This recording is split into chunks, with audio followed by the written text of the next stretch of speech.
So my name is Victoria Shi, and today I'll be talking about worker stress.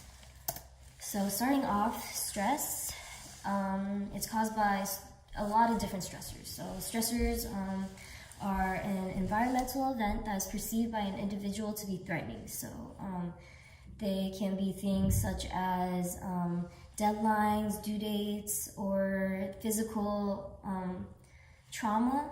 And so therefore there can be internal, external. So there can be emotional stress or physical stress. And they can also be either positive or negative. So a positive stressor would be, for example, going on a roller coaster, or feeling motivation from your stress and seeing it as a challenge.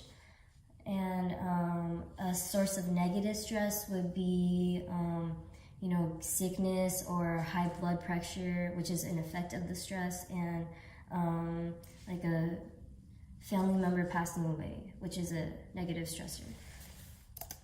So to define worker stress is the physiological and or psychological reactions to events that are perceived to be threatening or taxing. So worker stress, it takes place in the work environment. So there are also different sources of worker stress. To define situational worker stress, this kind of stress arises from certain conditions that exist in the work environment and or in the worker's personal life. So you can describe this as the internal and external factors kind of in a job environment. So they're like the internal factors that directly pertain to work, such as the boss, the wage, the money, but also they're the external factors such as the worker's personal life, the stressors at home, at school, or interpersonal relationships that also contribute to how the worker performs and the stress of the worker, because it's easy to take the stress from home and bring it into work. For example, if a loved one has cancer, it would bring about a lot of stress onto the worker, because the worker probably has to pay the medical bills, or also has to, is emotionally invested in the patient. So moving on to my personal work-related problem, I worked as a bio intern over a couple of summers, and that job was very, very stressful because I feel like I did not have the proper knowledge and information to carry out the job without having to do a lot of research as I was doing the job. So I had a lot of heavy workloads, and the workloads would be very unpredictable, and that would contribute to the feelings of a lack of control, which is on the right side of the slide under work role stressors. It's defined as a feeling of having little input or effect on the job and or work. And furthermore, I had long hours at times because it was just so inconsistent. And sometimes I have really short hours.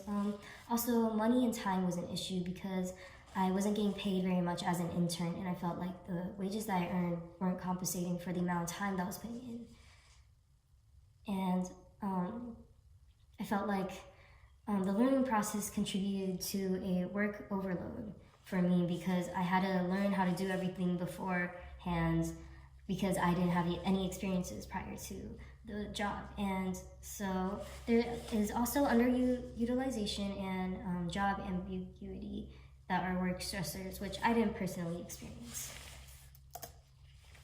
So moving on to research on work overload, this is from the textbook. It says that the research indicated that the physiological indicators of stress, such as elevated serum cholesterol and increased heart rate, was a result of work overload. And it also leads to a much lower quality of work and eventually leads to job dissatisfaction.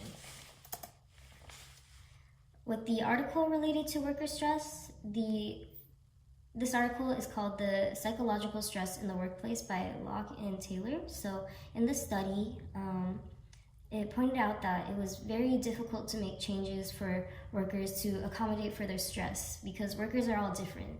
So oftentimes stress management programs fail because they often generalize the kind of person, they generalize the worker, but this article states that if you apply a transactional process appraisal coping centered approach, that would be the most effective because everyone is different and you need to tailor the treatment and the reduction of the worker stress to each person by themselves, which may be more costly but far more effective.